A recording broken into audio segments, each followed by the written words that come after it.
విద్వాన్ బురుసు వెంకటేశ్వర్లు గారు మన ప్రాచీన మహర్షులు 23వ భాగం 7/2/23 ఔర్వ మహర్షి గురించి నిన్న మొన్న చెప్పుకున్నాం. ఇవాళ కణ్వ మహర్షి పరమార్థతత్వానుభవము వక్కాణించు సమధిక బ్రహ్మవచ్చసమువ కైవల్య వాంఛానుకలనం వివరించు వ్యాఘ్రాజినోత్తరీయంబువ నిలిచూడ్కిలో లక్ష్యమల బాహిరముగా మునుకొన్న సంభవీ ముద్రవ వేదములు మూర్తీభవించుమే దలపించు సముచిత అధ్యయన ఘోషంబువ హుతాసన సేజుడై ఒప్పువాన్ హరిచరణ భక్తి సంభావమైన వాని దయ ధర్మం తానయై తరలువాని కణ్వ మౌనింద్రుగొల్తు అస్ఖలిత భక్తి అని కృష్ణకవి అనే ఆయన శకుంతల పరిణయంలో రాశాట. కణ్వుడి మంత్రదృష్టత్వం.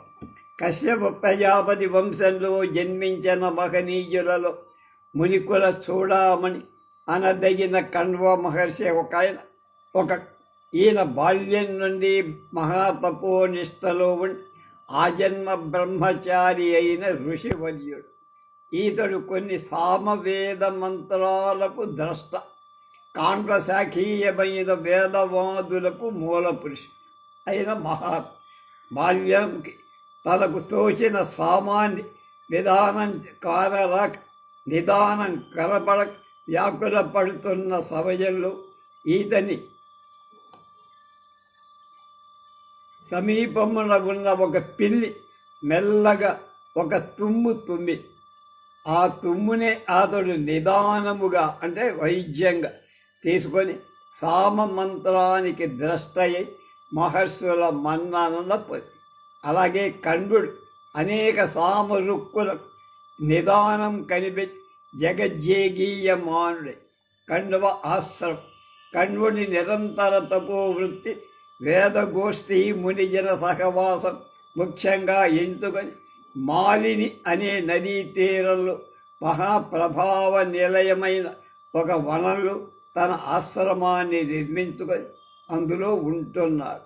అతని ఆశ్రమానికి దేవేంద్రుడి కాండవ వనానికి కుబేరుని చైత్ర రథానికి సరిపోతోందని వాటికంటే మిన్నగా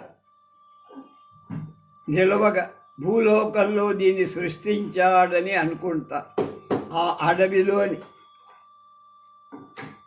తీగలను స్త్రీలను మంద మలయానిలం వల్ల రాలిన పువ్వులను అక్షతలను అందుండి బయటపడి తుమ్మెదలు చేసే ఝంకారం అనేటువంటి ఆశీర్వాదం అక్కడికి వచ్చిన వాళ్ళకి అక్కడ ఉన్న వాళ్ళకి ఎప్పుడూ ఇస్తూ ఉండటం పరిపాలన.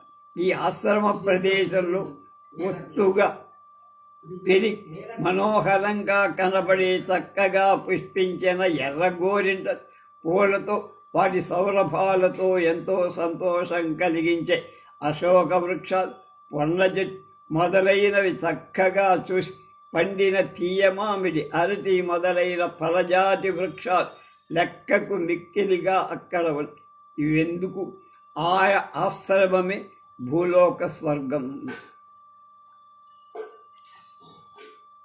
కణ్వ మహర్షి ఆశ్రమంలో నిరంతరం పదము క్రమము పఠించే వేద విధుల వేదనాదం నింగి ముడుతుంది. ఎడతెగక అగ్నిహోత్రం ఆజ్యం సమిధలు కర్మిష్ఠులైన ఋషులు స్వాహ అనేటువంటి శబ్దంతో వేరుస్తూనే ఉంటాయి. అంతేకాదు ఆయా శాస్త్రాలలో నిష్ణాతులైన ఋషీశ్వరుడు రంజించిన న్యాయాది శాస్త్రాల ప్రవచనం విద్వత్ సభా సంభాషణ ఘోష అక్కడ ఎప్పుడూ వినపడుతూనే ఉంటుంది. అలాగే వేదార్థం మీమాంసక గోష్ఠీ వివాదాలు అక్కడ వినపడుతాయి. ఇంకా యజ్ఞ ప్రయోగ ప్రవీణులైన యాజ్ఞికులు విహిత అనుష్ఠానాసక్తులైన అనుష్ఠాతలు అధిక తపో నిరతులైన మహాతపో నిధుల కణ్వుడి ఆశ్రమం నివాస స్థానమై. అలాగే ఈ ఆశ్రమం గంగా తీరంలోని నరనారాయణ దివ్యాశ్రమంలా జగత్పావనమై వెలుగొందుతుంది. కణ్వుని ఆశ్రమం దగ్గర శుక్క పిక శ్రవణ సుఖముగా సామగానాలు చదువుతున్నాయి. ఇవెవరు? నన్నయ్య గారు రాశారు. అలాగే అవి వింటూ కథలక వినే ఏనుగులు, ఆ ఏనుగులు తొండాల చల్లని నీడలు, చల్లని గాలి కోసం చేరే సుఖంగా సింహాలు ఉంటాయి. అక్కడి ఋషివరుడు భూత బలులు పెట్టి నివారాన్న పెంటానికై వచ్చి పరస్పర స్నేహంతో ఎలుకలు పిల్లులు వంతులు పంచుకొని అవి తింటూ ఉండే. ఇక్కడ పవిత్రాశ్రమంలో కణ్వ మహర్షి ఏకైక ధర్మస్వరూపుడని జగత్తులోని సమస్త జనులు తన్ను ప్రశంసిస్తుండగా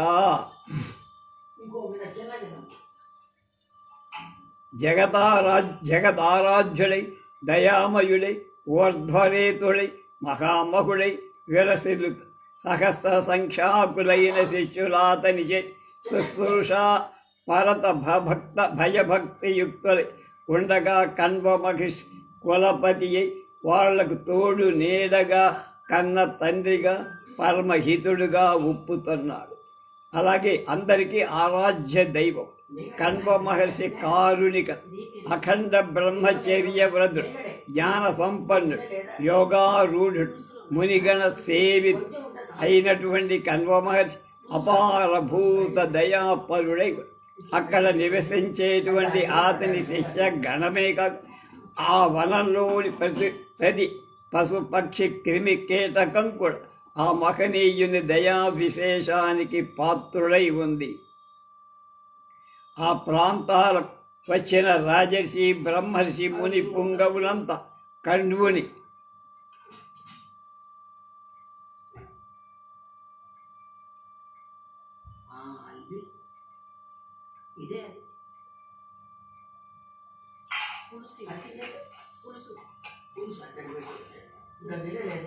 వచ్చి రాజర్షి బ్రహ్మర్షి ముని పుంగవుల అందరినీ కణ్వుని ఆశ్రమాన్ని దర్శించి అతని సాదర రజోలేశానికి కళ్ళకు అందుకొని అతన్ని సన్నుతించి అతని సన్నుతులు అందుకొని వెళుతూ ఉంటారు. కణ్వ మహర్షి శకుంతలను చూసి వెళ్తారు. ఒకనాడు కణ్వ మహర్షి ఉదయవేళ మాలినీ నదీ స్నానానికై బయలుదేరి వెళుతుంటే మార్గమధ్యంలో ఒక బాలిక రోదనం వినపడి ఆ ధ్వనిని అనుసరించి కణ్వుడు వెతకగా ఒక చోట తామరపాకు పుత్తిలలో ఒక బాలిక చేతులు కాళ్ళు కదుపుతూ ఏడుస్తూ ఉండటం చూశారు. కరుణారసభరితమైన ఆ మహనీయుడి హృదయం వెంటనే ద్రవించి పోయి చలి చీమల పైననే జాలిపడే కరుణా సముద్రునికి ఆ బాలికపై అనుకంప జనించగా యోగ దృష్టిని చూడించి ఆమె జన్మాది వృత్తాంతమంతా తెలుసు. ఇంతలో అశరీరవాణి, మునీంద్ర, ఈమె మేనకా విశ్వామిత్రులకు ఉదయించిన బాలికా రత్నం. నువ్వు ఈ బాలిక భయాన్ని పాపి పెంచు, భయత్రాన తండ్రి అని ఇనుబడింపవల్ల ఈమెకు తండ్రి అవుతావు. ఈమెకు జనించే పుత్రుడు భారతదేశ చక్రవర్తి విశ్వామిత్ర తప ప్రభావంలో క్రవ్యాద గోచరంగా శకుంత రక్షితయ నవసలిలాపశాల తల్పంబుల పొర ఈమె శకుంతల అన్న పేరు పరగుగా శకుంత పక్షులు పెంచాయి కనుక శకుంతల అనే పేరు పెట్టుకో అని పిలి కణ్వ మహదానందపడి అంగీకరించి ఆ బాలిక అతని పుత్రిక వ్యామోహం ఉదయి వెంటనే అతడు ఆ బాలిక తన పొదివికొ అంతేకాదు పుట్టు బ్రహ్మచారి పుత్ర మిత్ర కళత్ర యోగ భోగ సహితుడు ఊర్ధ్వరేతుడు ఊహ దైవ ఘటన మా పిన్న పాపమే అలమి కొనుచు అంటే మేలు శరీరం అలము కొనుచు ముద్దు నెడగదొడగే అని కృష్ణకవి శకుంతల పరిణయం అనే దానిలో రాశారు. కణ్వ మహర్షి ఆ బాలికను తీసుకుపోయి తన పర్ణశాలలు లలిత కుశశయ్యాలపై పడుకోబి తానే తల్లి తండ్రి దాదిగా పెంచారు. ఆహా, విధి చైతన్యం చైత్యం విచిత్రాలు కదా.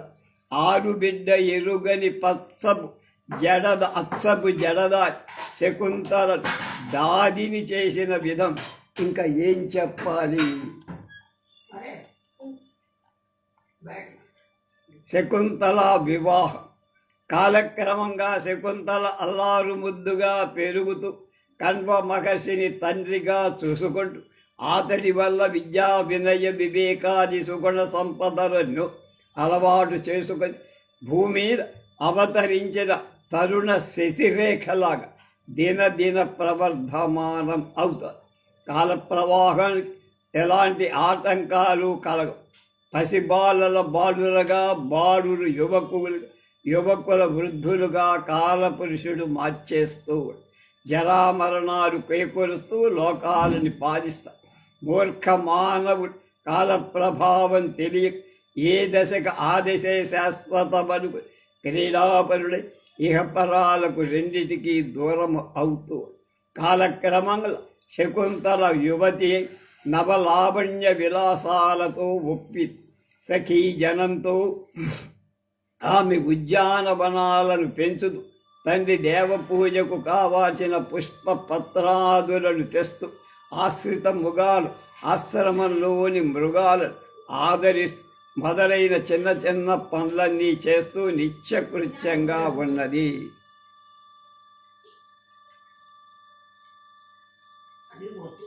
ఒకప్పుడు కణ్వుడు నిజాశ్రమ ప్రదేశంలో లేని సమయంలో ముని దుష్యంత మహారాజు వేటకై వచ్చి వేటాడి దశి కణ్వ మహర్షిని చూసి పోదామని ఆశ్రమానికి వచ్చి అప్పుడు అతడికి శకుంతల లోచన గోచరం కాగా కళ్ళకు కనపడ ఆమె సౌందర్యానికి ఆశ్చర్యపడి ఆమె ఋషికన్య అయితే తనకు ఆమెపై అలా వలపు కలగటం సంభవించదని ఆమె క్షత్రియ కన్యై ఉండాలని నిశ్చయించు. ఆ తర్వాత ఆమె వృత్తాంతాన్ని తెలుసుకొని ఆమెకు భార్యం చేసుకోవాలని ప్రయత్ని శకుంతల కూడా నవమన్మధుడైన రాజేంద్రుడి మీద తన మక్కువ చూపి అతడు గాంధర్వ విధిలో వివాహమై సంగమ సౌఖ్యమిమ్మని ఆమెను పొందడు. శకుంతల తను పుట్టబోయేటువంటి యువరాజు కావాలని దుష్యంతుడు అంగీకరించి గాంధర్వ విధానంలో వివాహమై ఇష్ట ఉపభోగాలను ఆమెకు గర్భాన్ని తర్వాత దుష్యంతుడు తన ప్రధాన వర్గాన్ని కణ్వ ముని దగ్గరికి పంపించి ఆమెను తీసుకుపోయి పట్టమహిషిని చేసుకుంటానని చెప్పాడని ఆమెను ఊరని నిజ నగరానికి వెళ్ళిపోయాడు. కణ్వుడు శకుంతలకు వరం ఇవ్వడు. శకుంతల జరిగిందాన్ని విని కణ్వ మహర్షి ఏమంటాడో ఏం నింద వస్తుందో అని భయపడ్డాడు. ఇంతలో కణ్వ మహర్షి వచ్చేసి తన ఎదురుగా వచ్చి నమస్కరించే కూతుర్ని చూసి లలిత శృంగార భావాల లజ్జావనత అవనత వదన అతి భీత చిత్త అయిన శకుంతల సంగతి దివ్య దృష్టితో తెలుసుకొని అదంతా విధి విలసితంగా తలపు శకుంతలను ఓరడించి ఇలా, తల్లి, నీ కులగోత్ర సౌందర్యములకు తగిన పతి గంటి దాని తలగ గర్భమై నీదు గర్భమున వాడు అఖిల భువన సహన మహనీయుడగు చక్రవర్తి సొమ్ము అని భాగవతంలో నన్నయ్య గారు రాశారు.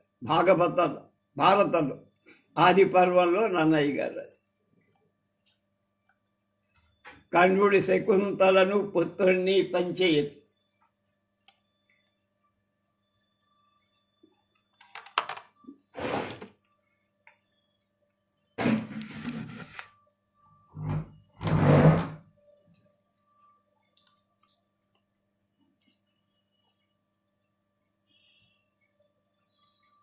సత్యవతి అది ఊడ్చేసి కూర్చుంటాను మళ్ళీ. తర్వాత పెద్దగా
కర్ణుడి శకుంతల పుత్రుని పడవడు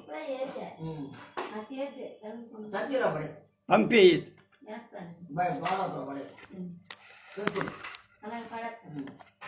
నీ ధర్మ చరిత్రానికి మెచ్చానమ్మా, నువ్వు కోరిన వరం ఇస్తా వేడు అన్నాడు. అంత ఆమె మిక్కిలి సంతోషించి, తండ్రి నీ దయ కన్నా నాకు కావాల్సింది.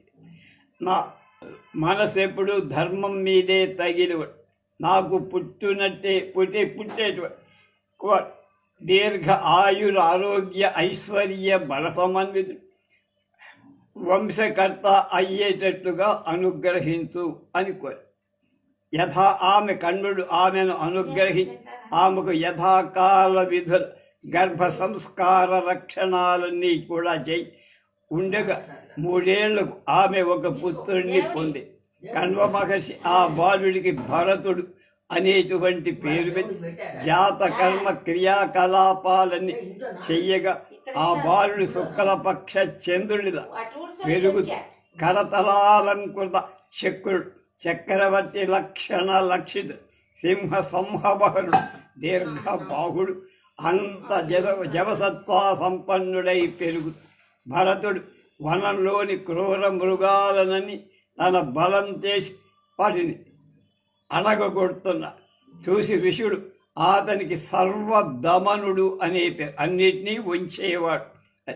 కణ్వుడు శకుంతలను పుత్రుణ్ణి పంపివే.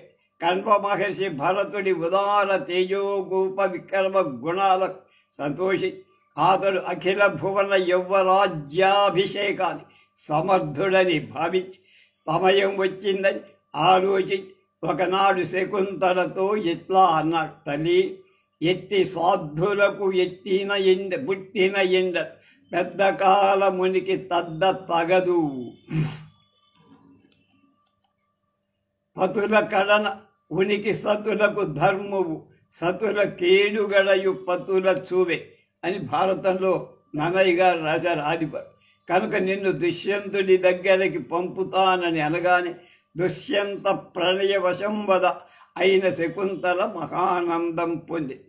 ఇది విని కణ్వ మహర్షి షడ్రసోపేతమైనటువంటి విందు ఇచ్చి ఆశ్రమవాసులకు సంతర్పణం చేసి మనుమణి కూతుర్ని అలంకరించటానికి ప్రియంవద అనసూయ అనే 2 దాసీలున్నారు.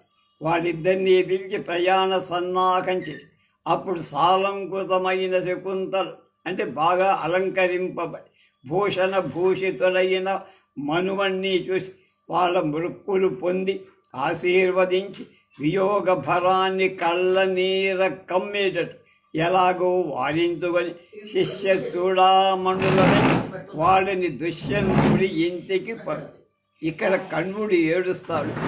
ఆ ఏడుపుకు ఆశ్చర్యపడి చక్కని శ్లోకం కూడా ఇదే.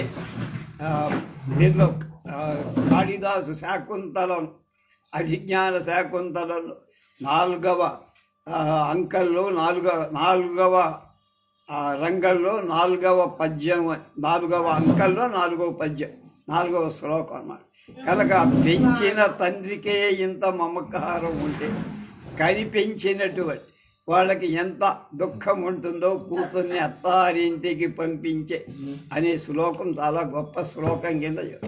తర్వాత తొలుత దుష్యంతుడు నిరాకరించిన పెదవ ఆకాశ భాషితాలైన శకుంతలను చెరని పట్టమహిషిని చేసి భరతుడికి యవరాజ్యాభిషేకం కావించిన సంగతి విని కణ్వ మహర్షి బ్రహ్మానంద పొందాడు. ఇక అతడు మమకార బంధాలన్నీ పటాపంచలు చేసుకుని యోగనిష్ఠుడై దివ్య తపస్వి అయ్యి కాండ్వ ధర్మశాస్త్ర కణ్వ మహర్షి మహాధర్మోపదేశకుడుగా విశ్వవిఖ్యాతిపతి ధర్మ ప్రవక్తలలో ఒకడుగా అతన్ని స్తంభ మొదలైన వాడు ఋషులు చెప్పి ఆహినిక శ్రాద్ధ ధర్మ సందర్భాలు స్మృతి చంద్రికలు కణ్వ ధర్మశాస్త్రం నుండి కొన్ని ఉదాహరణలు కూడా ఉన్నాయి లోకల్లో. అలాగే గౌతమ యాజ్ఞవల్క్య స్మృతి భాష్యకారు కణ్వుని ధర్మశాస్త్రం నుండి మరికొన్ని వాక్యాలు ఉదహరించారు. అధ్వరే వేద ఇతిహాస పురాణ నీతి ఛాయన్ బ్రాహ్మణే తీర్థే ఔస్థయో సర్వోమదేశ మృజేత్ అని స్మృతి చంద్రికలు సంవత్సరేణ పతతి పతితేన సమాచరన్ యానాశనాల మిథ్యాహుర్ బ్రహ్మవాది హరదత్తుని గౌతమ ధర్మశాస్త్ర వ్యాఖ్యానాలు కాండ్వ ధర్మశాస్త్రాలు అన్నీ అందులో చెప్పారు. మహాతపస్వి మహానిష్ఠుడు ధర్మ ప్రవక్త మహర్షి అయిన కణ్వముని మనకు నిత్య స్మరణీయుడు. కర్దమ మహర్షి బ్రహ్మ సర్వదేవతలను గంధర్వ అప్సర గణాలను సిద్ధ కిన్నర కింపురుష మన్వాదులను సృష్టించి తర్వాత మహాయోగ విద్యా సమాధియుతుడు ఋషివేషధరుడు హృషికాత్ముడు అయి అతడు ఋషిగణాలను పుట్టి వెంటనే అతడు సమాధి యోగైశ్వర్యతపు విద్యా విరక్తయుక్తుడై తన శరీరంలో ఆయా అంశాల వాళ్ళందరి ఇచ్చి ప్రజా సృష్టి చెయ్యమని వాళ్ళకు ఆజ్ఞ చెప్పి బ్రహ్మ నియోగం.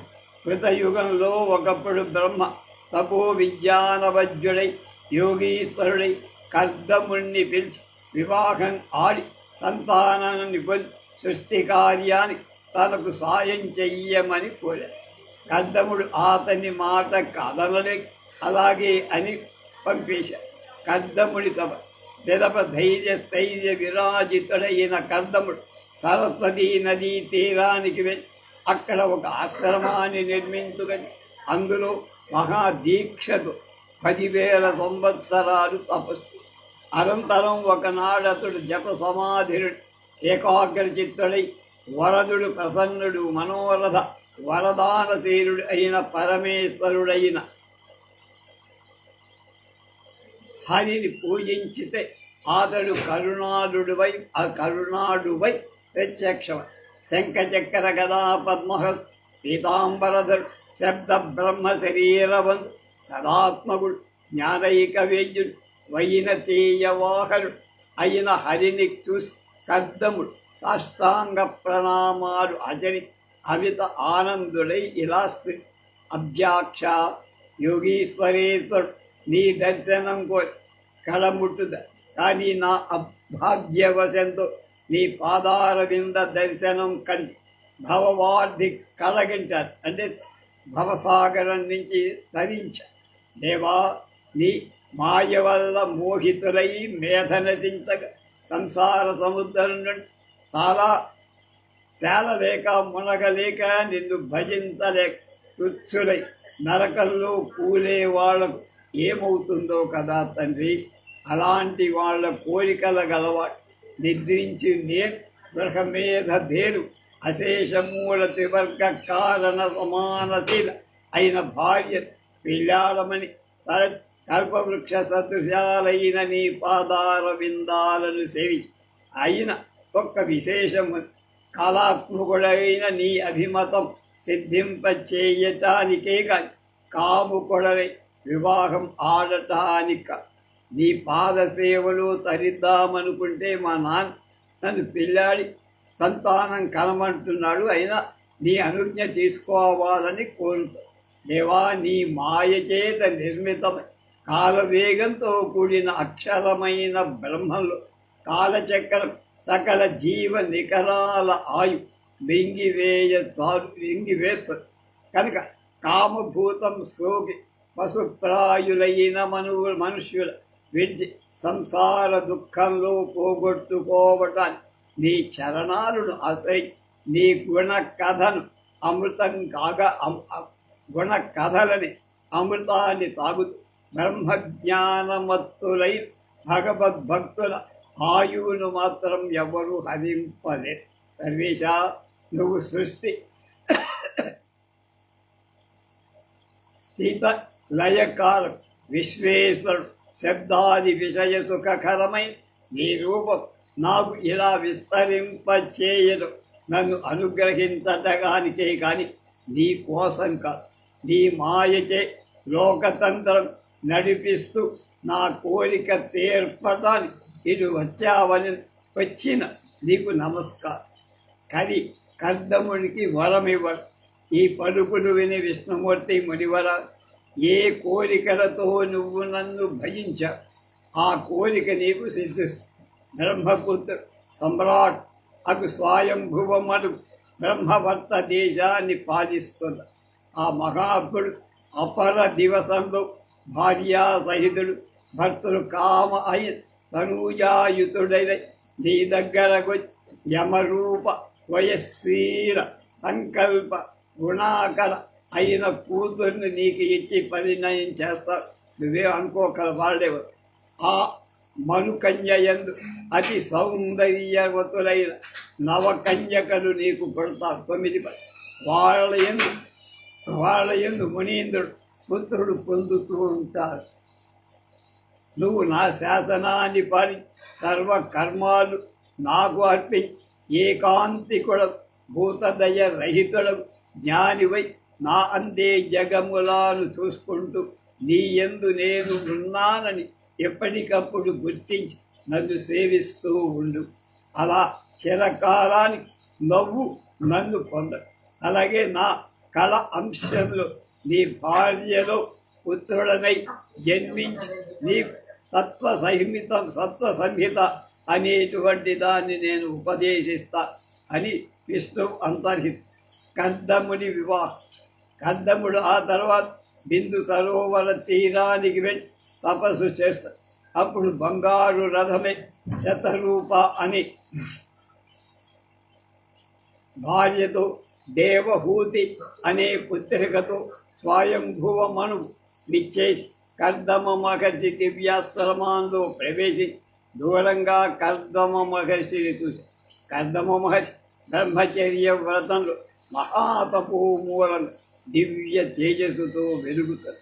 అతని శరీరం కృషించిన అతడు హరికథా పూరితుడు అవటం చేత కృషీభూతుడు కాక జటావల్కల అజిన లక్ష్మితో పద్మదళముల వంటి విశాల నేత్రాలతో సానపెత్తనటువంటి దివ్య రత్నంలాగా అతడు మెరుస్తుంది. స్వయంభు ఆ కర్దముని సమీపించి నమస్కరించి స్తుతించి తన వృత్తాంతం కర్దముడికి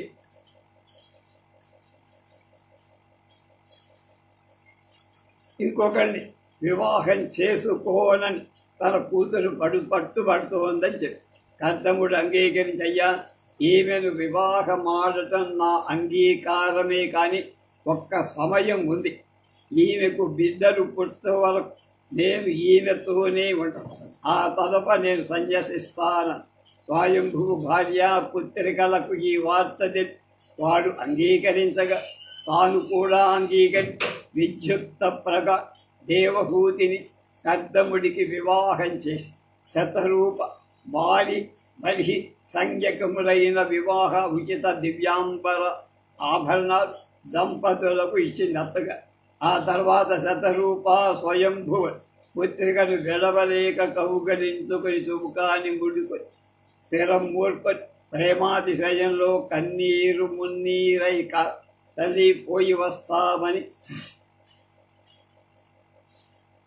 చెప్పి కూతుర్ని అల్లుడికి అప్పగించి కర్దముడి చేత ఆమంత్రితులై రథమెక్కి తమ దేశాలకి వెళితే దేవహూతి కర్దముల సంసారే. తర్వాత దేవహూతి పతిభక్తి గని భవుడికి భవానిల పరిచర్య చేసే విధంగా కర్దముడికి పరిచర్య చేస్తూ అతడే తనకు సమస్తాన్ని ఎరిగించి అతని చిత్తవృత్తిని బట్టి అతని కనుసన్నల్లో వెలుగు పదపద్మాలను కొలుసు రోజు రోజు భక్తి తాత్పర్య స్నేహాలు రెట్టించగా పతి శుశ్రూష చేస్తూ అందుచే ఆమె అనూల తేజో విరాజిత కామక్రోధాది గుణరహిత అయిన శరీర శుద్ధి పొంది శౌచలక్ష్మి అనగా ఉప్పుతూ చతుర సౌహార్ద స్నేహాలు కలిగి ప్రతి ప్రత్యక్ష దైవంగా భవి మృదు మధుర వచనాలు అతని మనస్సును రంజింపచేస్తు. ఇలా ఉండగా దైవయోగంలో అయిన తప్పింప సమర్థుడైన కర్దం తన సేవలో కృషించిన శరీరం గల దేవహూతి పతిభక్తికి పరిచర్యకు మెచ్చి దయా సముద్రుడై ఆమెతో ఇలా తరుణి దివ్య భోగాలు సమస్త శుభాలు నా సేవ వలన నీకు లభించగల, నీకు దివ్య దృష్టి ఇస్తున్నా, దానివల్ల నీకు అన్నీ కనపడు. క్షణమాత్రంలో నశించే తుచ్చ భోగాలు మనకెందుకు? మహారాజాధిరాజులై చక్రవర్తులైన వాళ్ళు కూడా ఎరగని దివ్య భోగాలు నీ పాతివ్రత్య నిష్ట వల్ల నీకు లభిస్తుంది. నువ్వు వాటిని అనుభవించమని చెబితే ఆమె ఇలా అన్నది, దేవా అమోఘ యోగ మాయా విభుడవై నీకు ఎవరు సమర్థత లేరు, నీకు సాటి అనుపమ దివ్య భోగాలు నీ శక్తిని సమకూరుతాయని నేను ఎరుగు. నాకు సమస్త ఆభరణ మాల్య అనులేపన మందిర ఆరామాదులన్నీ అనుగ్రహి శరీర సౌందర్యవర్ధక సమస్త భోజనాలు సమకూర్చి ఆ తర్వాత నీ తను సౌఖ్యాన్ని ఇవ్వు అని. కర్దముని కర్దముడంతా యోగమాయ బలం వల్ల వెంటనే అనేక దివ్య భవనాలతో అనేక దివ్య వస్తు సంచయాలతో లలిత ఉద్యానవ నవయుతమై దివ్య సుందర నగరాలతో ఉప్పే దివ్య విమాన రాజ్యం అతని సృష్టి. అది ఆమె భౌతిక నేత్రాలకు కనపడకపోవుట తెలిసి కర్దముడు బిందు సరోవర స్నానం చెయ్యమని అప్పుడు దివ్య దృష్టి కలిగి అన్నీ కనపడతాయని భార్యకు చెప్పి ఆమె అలా చేయగా అనుకొని ఆ నీటిలో దిగేసరి కందు రుచిర సూక్ష్మాంశుక ధారి కిశోర వయ పరిపాక శోభిత ఉత్పల గంధులు అవు కన్యా సహస్రాలు అందులో కలబడి ఆమె అభ్యంజన స్నానాలు తెచ్చి అంటే తలంటి షడ్రస అన్న భక్ష్యాలు పెట్టి కనక పాత్రలు బంగారు పాత్రలు కర్పూర నీరాజనాలి ఆసనంలో పెట్టి అద్దం చేతికి ఆమె ఆశ్చర్యపడి తన్ను చూసుకొని ఇదంతా భర్త యోగ విభవమై ఉప్పొంగి భర్తను తలుసు. కర్దముడు అక్కడ కనపడక ఆ కన్యలతో దేవహూతితో విమానం ఎక్కారు. కనపడగాను అనంతరం ఆ విమానం దేవత ఉద్యానవనాలైన సమస్త భూభాగ దివిభాగ సమస్త దివ్య ప్రదేశాలు వాయువేగంలో తీసుకుపోయి వాళ్ళని ఆనంద అబ్ధిలో బోలరు. మోక్షదాయకుడు తీర్థపాదులు అగు కొండలీకాక్షుణ్ణి కొలిచిన వాళ్ళందరి పొందరాని పదార్థాలు ఉంటాయా అని. ఆ తర్వాత వాడు తమ స్వస్థానానికి వచ్చి సమస్త భోగాలు అనుభవి శతవత్సరాలు వారు ఇలా కేరించిన ఒకనాడు కర్దముడు తన వీర్యం 9 విధాల భార్య గర్భంలో దేవహూతి గర్భం ధరి కాలక్రమంగా 90 రూపాయలు కూతుర్ని కర్దముడు వివాహ కాలంలో సమయాన్ని మరి తాను సన్యసింపాలని వెంటాడు. దేవహూతి దీనవదని పుత్రికలకు పెండిళ్ళై వాడు అత్తారిళ్లకు వెళ్ళేవారు. ఒక సుపుత్రుడు జని తన్ను ఉద్ధరించేవారు. సన్యసించవద్దని కర్దముడు ఒప్పుకొని విష్ణుమూర్తి నియమ వ్రతాన్ని సేవించమని చెప్పి తాను గర్భానికి అర్భకుడై పుట్టగలడని చెప్పారు. ఆమె ఆనందించి హరి పరతంత్రయి దివ్య దీక్షతో చేయరు.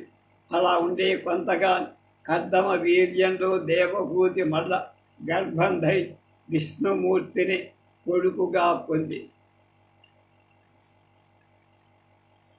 అప్పుడు దివ్య దుందువుడు దేవతూర్యాలు పుష్పవృష్టాలు కురిసి శుభాలు కంచ మరీచి ప్రముఖులై ముడి జనాలతో బ్రహ్మదేవు అక్కడికి వచ్చి ఆ పుట్టిన బిడ్డకు దేవదేవుడని దేవహూతి కర్దముల అతడు సాంఖ్యతత్వాన్ని లోకంలో చాటి అందరినీ ఉద్ధరింపగలడని చెప్పి కర్దముని పుత్రికలు ఋషివరులకిచ్చి పెళ్లి చేయమని కూడా చెప్పి వెళ్ళిపోయాడు. బ్రహ్మ చెప్పిన ప్రకారం కర్దముడు మరీచి మహర్షికి కళను అత్రికి అనసూయను అంగీరసుడికి శ్రద్ధను పులస్తుడికి హవిర్భువును కులపూతికి గతిని క్రతువుకు క్రియను భృగువుకు ఖ్యాతిని వశిష్ఠుడికి అరుంధతిని అధర్వుడికి శాంతిని ఇచ్చి నిజ కుల ఆచారాన్ని అనుసరించి దివ్య వైభవంతో వివాహాలు చేసి ఆ తర్వాత 9 మంది కూతుళ్ళ 9 అల్లుళ్ళకు అప్పచెప్పి సకల సత్కారాలతో వాళ్ళని వాళ్ళ ఇళ్లకు పంపి తర్వాత దేవహూతి కర్దముడు సుతుడైన కపిలుడు కనిపెట్టుకొని అక్కడ ఉన్న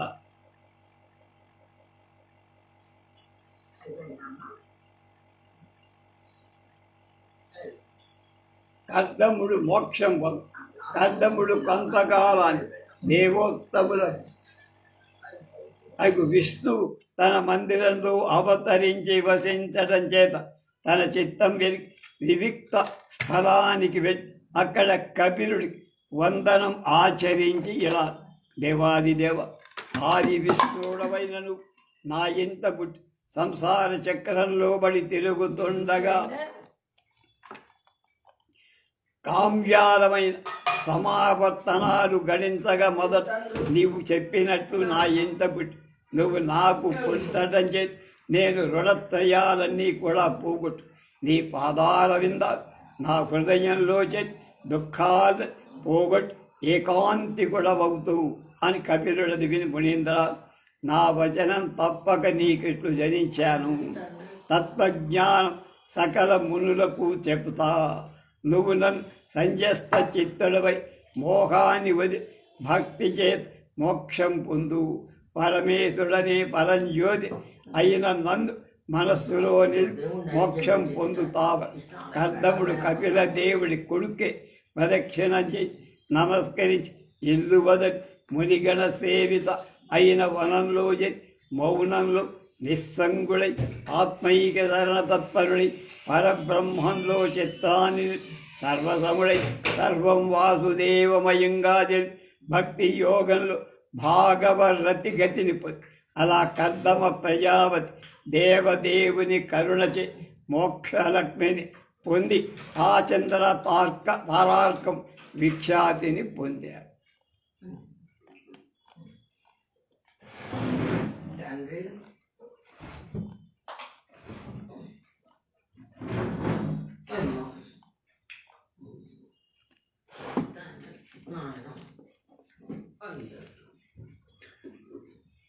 రేపు యాదవుల గురువు గర్గ మహర్షి గురించి చెప్పుకుందాం.